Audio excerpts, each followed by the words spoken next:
Health और education के बाद सबसे अहम चीज़ होती है अमनो अमान और आपकी जान माल का तहफ़्फ़ुज़।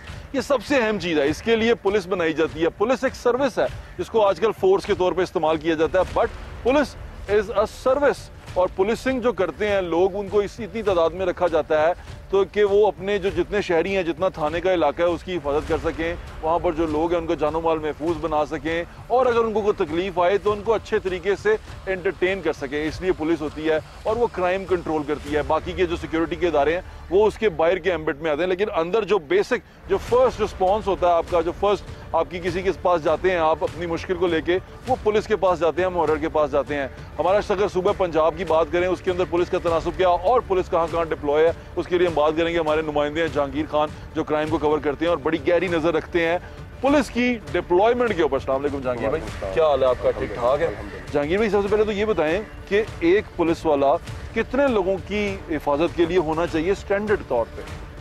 भट्ट साहब, अगर पुलिस रूल्स 1934 के पुलिस पॉपुलेशन सेंसस की बात की जाए तो उसके मुताबिक एक पुलिस एहलकार जो है वो 450 शहरियों की हिफाजत का जिम्मेदार है। अच्छा। ये मैं बात कर रहा हूँ पुलिस रूल्स 1934 आज 1934 में। हाँ जी, अब आज के हालात के मुताबिक आप देखेंगे लाहौर की आबादी 1 करोड़ 20-25 लाख के लगभग है, या शायद इसे एक्सीड कर ठीक है। और लाहौर पुलिस की जो टोटल नफरी है वो 31,000 है या 32,000 है, और उनमें से काफी सारी डिप्लॉय है, सरकारी ओहदेदारों के पास है, सियासी शख्सियात की सिक्योरिटी पर तैनात की गई है, प्रोटोकॉल्स में तैनात किया गया है, घरों के बाहर है, घरों के बाहर उससे हटके उनके ज़ाती कामों के लिए भी पुलिस एहलकार बिल्कुल ठीक है, मौजूद होते हैं वहाँ पे। बिल्कुल मौजूद है। अच्छा, मुझे जहांगीर भाई बात बताएं, ये एक डाला अगर किसी के साथ लगता है, यानी कि एक डाला एक मिनिस्टर ने ले लिया हो, यार मैंने बहुत थ्रेट आ रहा है, अपने लो थ्रेट डाला होता है ना, वो भी आपसे मैं पूछता हूँ।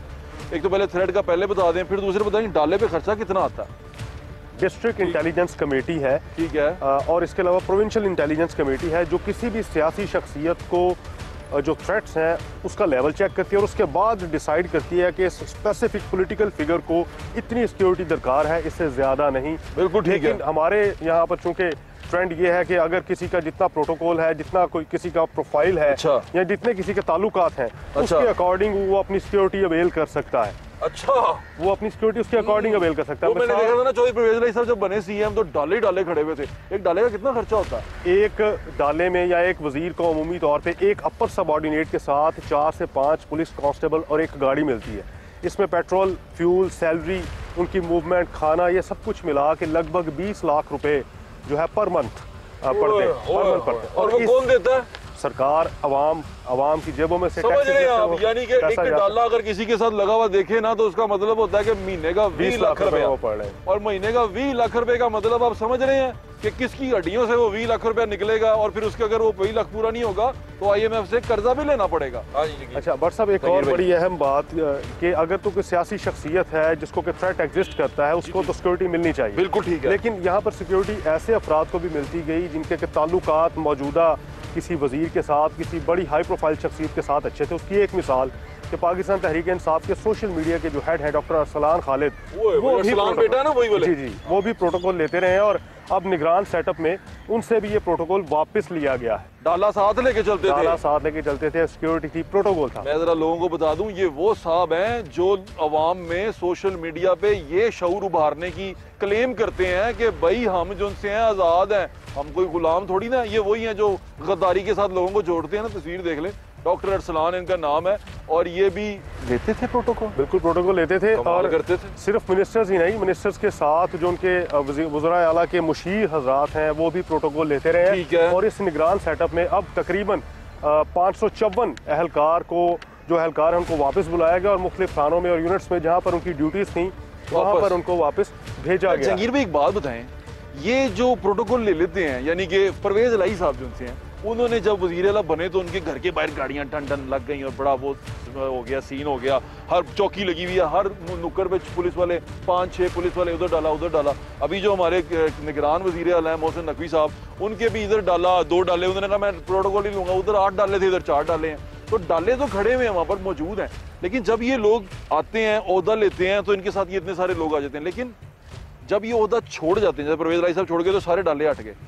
तो अब उनकी जान को खतरा नहीं है। अगर कोई वज़ीर आला है तो उसको ब्लू बुक या ग्रीन बुक डिसाइड करती है कि उसका प्रोटोकॉल क्या होगा। ये गोरे की है, इनफैक्ट ये ब्लू ग्रीन बुक गोरे की है, ऑब्वियसली उन्होंने गोरे की है, समझ रहे हैं ना, अब ईस्ट इंडिया कंपनी। और उसके बाद फिर आगे जो आपके मुल्क की मौजूदा सूरत हाल है उसके अकॉर्डिंग जो आपका सेटअप होगा, जो हुक्मरान होंगे वो डिसाइड करेंगे कि आपको अपनी सिक्योरिटी किस तरफ ज़्यादा लगाने की ज़रूरत है। अभी मौजूदा हालात में वो मुझे ऐसा लगता है पुलिस वाले साथ जा रहे हो, सीएम जा रहा हो तो ऐसे ऐसे उठाते हैं, पिछड़ जाओ सीएम आ गए। इसमें फर्क है, रिपोर्टर को भी धक्का दे देते हैं। इसमें फ़र्क है सिक्योरिटी में और प्रोटोकॉल में।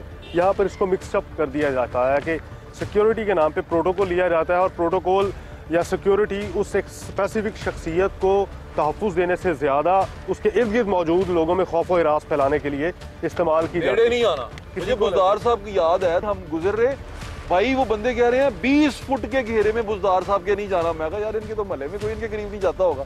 तो ये तो अभी यहाँ के सिक्योरिटी लेनी शुरू कर दी है। उसके बाद ये अभी परवेज़ इलाही साहब का यही हाल था। और जब यही लोग वोट लेने के लिए लोगों में जाते हैं, जप्पियां डालते हैं, जमीनों पे बैठते हैं, वो चाय पापड़ खा रहे होते हैं, और जब यही लोग जो उनसे हैं पावर में आते हैं, बंदूकें, पुलिस वाले गार्ड्स इधर उधर, ये तमाशा ये कब तक चलता रहेगा जहांगीर भाई? कोई आवाज़, कोई रिपोर्ट, कोई ऐसी चीज़ नहीं कर सकते? सर इसमें बड़ी सारी जो बातें हैं वो बड़ी सारी बाउंडिंग्स हैं कि हम एक ख़ास लिमिट को क्रॉस नहीं कर सकते या उससे आगे आकर सिक्योरिटी के नाम पे, क्योंकि पाकिस्तान ये दोबारा से हालत जंग में है, काफ़ी सारे थ्रेट्स एग्जिस्ट करते हैं। जो ऐसे आवाम को थ्रेट नहीं होते? आवाम को भी, आवाम आप देखें ना कि मस्जिद में पेशावर पुलिस लाइन मस्जिद में ब्लास्ट हुआ, कितने बेगुनाह शहरी जो है वो अल्लाह को प्यारे हुए शहीद हुए, 100 से ज़ायद शहादतें हैं। जहांगीर भाई आपका बहुत बहुत शुक्रिया आपके वक्त का। प्रोटोकॉल के नाम पे जो साइल से आपका जो मुश्किलात हल करने वाला आपका मुलाजम दूर हो जाता है, वो नहीं होना चाहिए। उसकी ज़िंदगी को खतरा, बिल्कुल खतरा होगा यार, तो उसकी हिफाजत कर लेनी चाहिए। बिल्कुल हमारे मुलाजिम है, हमें उनको ख्याल रखना चाहिए, हमारे नुमाइंदे, हमें उनका ख्याल रखना चाहिए कि यार ऐसी कोई उनको खुदा ना खास्ता तकलीफ ना पहुंचा दे, तो हमें हमारी खिदमत कौन करेगा, हमें सर्विसेज कौन देगा, तो हमें उनका पूरा ख्याल रखना चाहिए। लेकिन उसके साथ साथ उनको भी ये ख्याल रखना चाहिए कि भाई ये जो लोग, मैं सिक्योरिटी के नाम पे लोगों को खुद से दूर कर देता हूँ, ये लोगों की वजह से तो मैं इस सीट पे बैठा हुआ हूँ।